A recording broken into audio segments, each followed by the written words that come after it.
Welcome. In this video, Zbcn versus Kaspa. Which is better? And can Zbcn go up 430%? We will analyze this. Don't forget to subscribe, like, and please watch to the end to understand. But first, let's analyze Zbcn. In price charts, a descending trend structure represents periods when market participants generally take positions on the selling side and supply outweighs demand. These trends are typically characterized by lower highs and lower lows. In other words, the price fails to surpass the previous peak in each upward attempt and subsequently falls to lower levels. This structure indicates that sellers remain strong in the market and buyers are not yet dominant.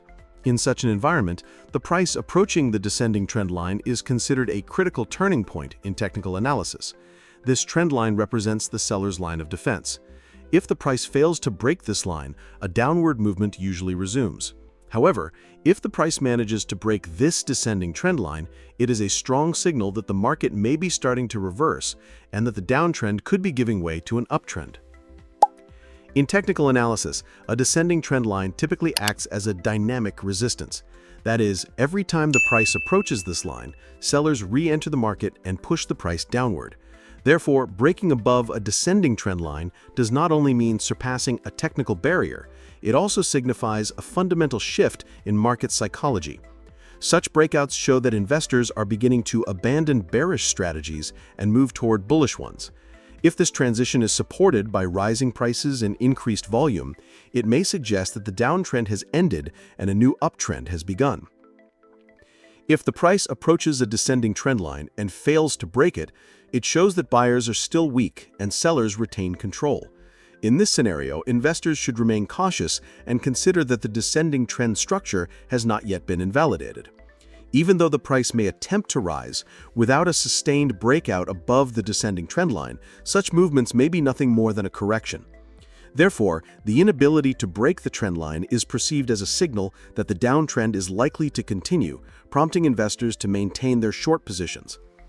However, if the price manages to break this descending trend line, it is interpreted as a highly positive and strong development in technical analysis.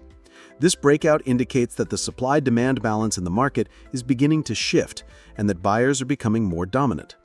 These breakouts often gain strength when previous peak levels are also surpassed. Thus, the break of a descending trend line is not just a technical level shift, but also a structural change in market direction. In such a case, an uptrend may begin and the price could form new highs while exhibiting an upward trajectory. For a descending trendline break to be considered valid, it is not enough for the price to merely rise above the line. Certain technical conditions must also be met. The first of these is that the breakout should occur with strong volume support. Volume represents the interest and conviction of market participants. If a trendline is broken with low volume, the breakout is likely to be false. However, if volume increases significantly during the breakout, it indicates that investors are taking the breakout seriously and entering long positions. This provides a strong signal that the price may continue to rise. Another important criterion is that the price remains above the trend line after the breakout. In technical analysis, this is referred to as a pullback or retest. That is, after breaking the descending trend line, if the price returns to the line and finds support there, the breakout is considered confirmed. Such confirmed breakouts provide investors with more confidence and suggest that the trend reversal has begun in a healthy manner. In this scenario, the descending trend can give way to an ascending trend, and the market structure can shift entirely. Additionally, the break of a descending trend line can lead to a situation known as a short squeeze. That is, investors holding short positions during the downtrend may be forced to close their positions once they see that the trend has been broken.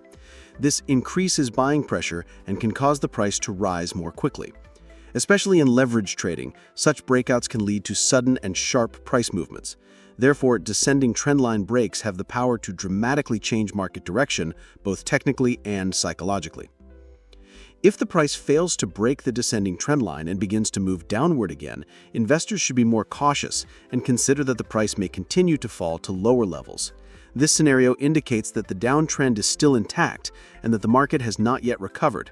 In such cases, the price typically tests previous low levels, and if no buyers are found there, new lows may be formed.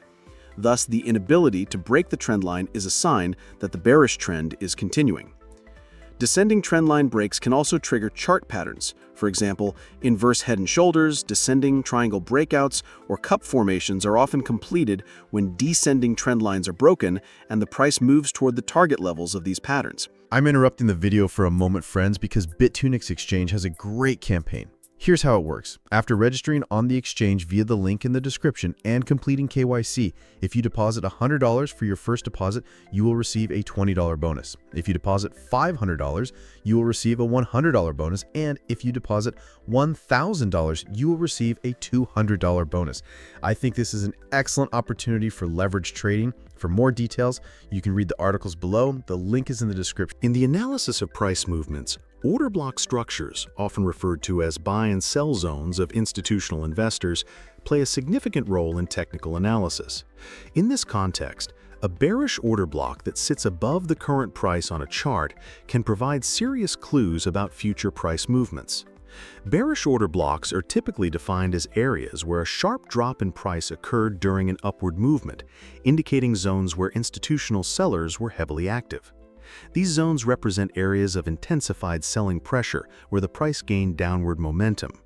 When the price approaches such a region or touches it for the first time, investors must be cautious and closely observe the price's reaction in this area. The first touch of a bearish order block located above the price often results in a strong resistance reaction. This is because high-volume sell orders were previously executed in that region. Therefore, when the price reaches this area, pending sell orders at those levels may activate and suppress the upward movement. As a result, the price may fail to break through the order block on the first contact and pull back. If large players who previously traded in that area reactivate their positions, the resistance effect of this zone increases further, and the price may struggle to break above it. However, there is an important principle in technical analysis.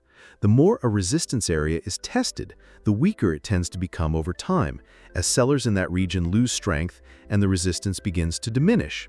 This also applies to bearish order blocks. Although the price may initially fail to break through and move downward, repeated contacts with the same region may weaken the selling pressure there.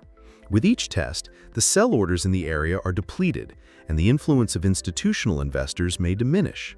At this point, if no new selling pressure emerges, the price may break above the zone and hold above it.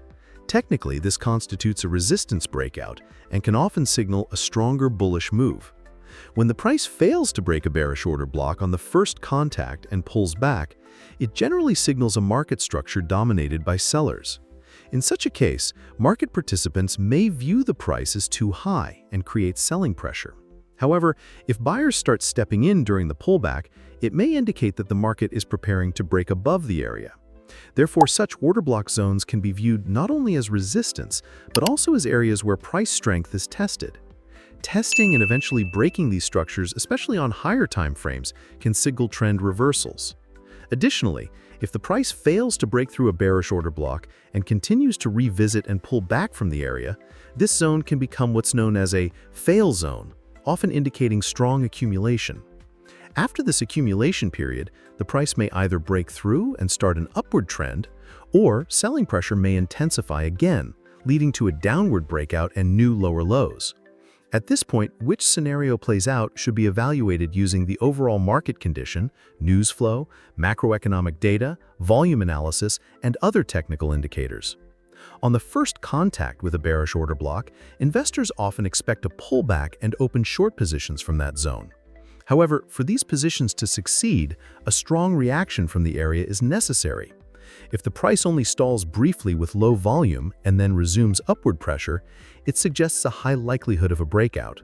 Therefore, traders should not rely solely on the order block zone, but should implement a strategy supported by volume, candlestick patterns, and indicator signals.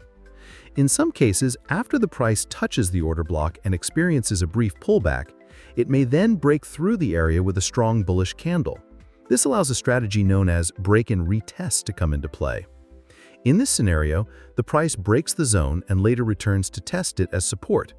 If this support holds and the price begins to rise again, it typically signals the start of a strong bullish trend. Thus, bearish order block zones should be monitored not only as resistance, but also as potential support levels after being broken. In summary, when the price first contacts a bearish order block located above it, it is highly likely to act as a strong resistance zone. However, if the price revisits the area multiple times over time, the selling pressure may weaken, leading to a potential bullish breakout. In this scenario, a new support level may form above the zone, and the uptrend could deepen. These types of structures in technical analysis, especially when evaluated alongside rising volume, provide investors with strong signals. Therefore, analyzing how the price reacts to a bearish order block zone requires a multidimensional approach, considering not only the zone itself, but also the path the price takes to reach it, volume behavior, support resistance flips, and momentum indicators. This holistic approach paves the way for more accurate and sound investment decisions. When comparing Zbcn and Kaspa, it's essential to thoroughly analyze the core infrastructures, visions, technical specifications, and current positions in the market of both projects. A comparison between two cryptocurrencies should not be based solely on price or market cap, but also on adoption, technology, community size, developer activity, use cases, mining structure, and ecosystem support.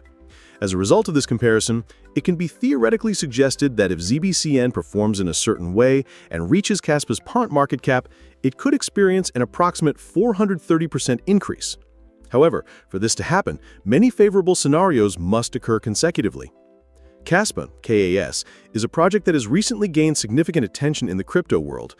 It is built on a blockchain infrastructure using the Zebec Protocol, offering high transaction volume and scalability, and is mineable through a proof-of-work algorithm. One of Kaspa's biggest innovations is its DAG structure, which allows blocks to be confirmed much faster per second. With its capacity to process thousands of transactions per second, Kaspa has become an attractive option for use cases requiring high speed. With a highly active community, Kaspa has created strong competition in the Layer 1 category. Zbcn, on the other hand, is a younger project aiming to stand out through innovative approaches and developer activity. It frequently defines itself in terms of Layer 1 potential, scalability promises through zero-knowledge proofs, a commitment to decentralization, and efficient on-chain transaction processing. Zbcn's potential will be shaped by the team behind the project, its roadmap, adoption level, and developer contributions. If this project gains trust among investors and developers like Kaspa, expands its use cases, and sustainably enhances its technical capacity, it may experience significant price movements in the long term. The 430% increase scenario for Zbcn, based on the idea of replacing Kaspa, is entirely derived from a market cap-based calculation. Suppose Zbcn currently has a market cap of $20 million and Kaspa's is around $1 billion. If Zbcn were to reach Kaspa's market cap under favorable conditions, it would mean a 50x increase, a roughly 4,900% rise. However, since a 430% rise is mentioned, this likely reflects a more conservative estimate, suggesting a 5 to 6x price increase. Achieving this would require not only growth in market cap, but also increased investor confidence, a stable token economy, and a favorable supply-demand balance. Especially in the crypto market, investors often target low market cap projects with high return potential. Projects like Zbcn, if not yet discovered by large audiences and backed by a strong technical vision, can show significant price movements over time. What matters here is that the project demonstrates growth based on fundamentals rather than speculation. Metrics like GitHub activity, the realization of promises made in the white paper, the success of the testnet and mainnet phases, exchange listings, and community growth all directly impact upward price potential. One of Kaspa's significant breakthroughs has been maintaining decentralization despite ASIC mining and offering high speed through its DAG structure. Any project that achieves similar technical success may gain wider adoption among investors. If Zbcn achieves success in critical areas like technical advancement, strong developer support, and community engagement, it is possible for it to reach market cap levels similar to Kaspa. In that case, a 430% increase would not only represent technical potential, but also reflect the fundamental developments affecting price. Such replacement scenarios are often discussed in the crypto space. Just as there was speculation that Ethereum would one day replace Bitcoin, today Solana is discussed as an alternative to Ethereum. Likewise, if Zbcn replaces Kaspa, it must surpass not just in price, but also technologically. This would require large-scale investments, team effort, time, and sustainable growth. Expanding Zbcn's use cases, integrating with interoperability features, and solving real-world problems for users are critical success factors that would directly impact its price. In addition, Zbcn's security structure, mining economy, block times, transaction fees, and energy efficiency must become more favorable compared to Kaspa for investors to prefer Zbcn. From a market dynamics perspective, for one cryptocurrency to replace another, it must reach similar levels not only in price, but also in volume, liquidity, usage intensity, and exchange listings. Compared to Kaspa's current active trading volume, Zbcn is still in its early stages in this area. However, projects can undergo major transformations over time. Kaspa also started as an unknown low market cap project. It made significant progress through both its technological infrastructure and marketing activities. If Zbcn follows a similar path of development and makes innovative moves, reaching or even surpassing Kaspa's current position is theoretically possible. In summary, a 430% price increase could be possible if Zbcn replaces Kaspa. However, this possibility is linked not only to price targets, but also to technological developments, adoption rates, market sentiment, ecosystem support, and the success of long-term vision. The crypto market is full of surprises. Today's small projects can become tomorrow's giants. Therefore, investors should focus not only on potential profits, but also on the fundamentals, vision, and sustainability of the projects. If Zbcn truly matches or surpasses all the technical and community successes that Kaspa offers, a 430% increase may not just be a target, but an achievable milestone. Yes, friends, I hope you liked the video. If you subscribe to my channel and like the video, more videos will be coming. Be careful in your investments, analyze the risks correctly, and always take strategic steps. I will be with you with different analyses, investment opportunities, and technical information in my videos. I wish you all a lot of profit. See you soon.